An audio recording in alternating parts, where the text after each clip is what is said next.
Hello, everybody. It is Tuesday, June 1st, and we have reached the P's in my vinyl dive. First album is Platinum Blonde's Alien Shores album. Of note in this album, for a Rush fan like me, Alex Lifeson appears on it in the song Crying Over You. It's not an album I've listened to in a while. I may put it as my up next for today. The Police, Synchronicity. This was my first Police album. It's actually the only one I also own too. It's probably one that, or a band that, should I discover a few more of theirs in a vinyl dive, I should probably pick a few up. Elvis Presley albums. Loving You, a Canadian tribute, and Moody Blue, which I have 2 copies of for some reason. Definitely taken out of my parents' collection. Elvis is... I appreciate his role in the history of rock music, but he's not my cup of tea. 2 that I want to talk about kind of briefly. First one is a Canadian band called Plasterscene Replicas. I wish I could remember where I picked this album up, but I do know I bought it simply because I had no idea who they were. Listened to it a few times. It's a double EP. It has 4 songs on it altogether. While I was getting close to the P's in my collection, I decided I needed to do a little more research on the band Plasterscene Replicas, and honestly, easier said than done. Other than a few articles on Now Toronto and a couple of older blogs, couldn't find a whole lot of information. So I went to my handy-dandy Canadian Bible, Have Not Been the Same, the Can Rock Renaissance, Michael Barkley, Ian Jack, and Jason Schneider. Even in that, I only have 2 spots bookmarked where they're referred to. And one is them being a part of the Toronto music scene in the 80s. They talk about them being involved with other bands like Change of Heart and the Rio Statics, Colin Linden. And then the other spot is talking about them being involved with Jake Gold, who was the early manager for the Tragically Hip. And he did do a little bit of work with the Plasterscene Replicas before moving on to devoting all his attention to the Tragically Hip.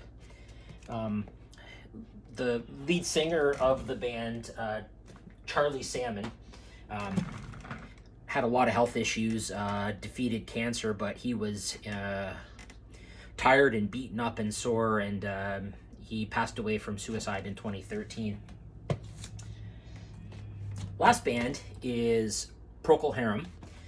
This album, and it's what I'm listening to right now, is one that I picked up initially because as I was reading the liner notes, or the back page of it when I first bought it, says, "To say our 1.5 days of recording had gone smoothly would not be true, and so excited nervousness is present instead of confidence.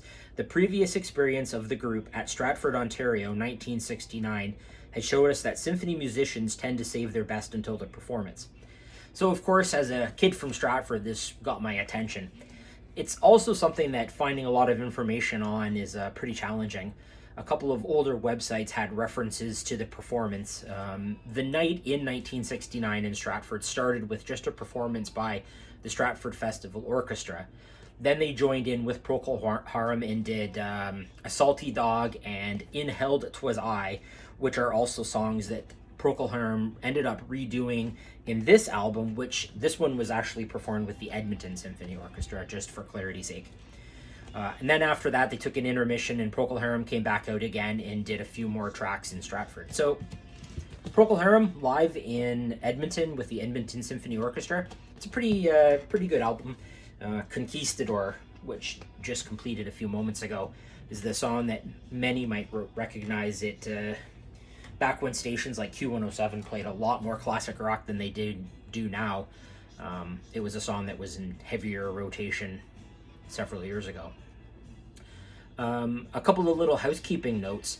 I'd like to thank everybody that has commented, whether it's on Facebook, a few on YouTube, with questions, comments, etc. about this little project of mine. And I greatly appreciate it. It's nice to know that a couple people are paying attention, and I'm thankful for that. If there's any questions, comments, suggestions, I'm happy to hear them. There's few things I enjoy doing more than talking about music. So, yeah, please shoot them at me. I've had it suggested to me that perhaps at the end of this first go around, perhaps try something with a question answer period or something a little bit different than a vinyl dive, so to speak. The second little housekeeping is I'm taking tomorrow off.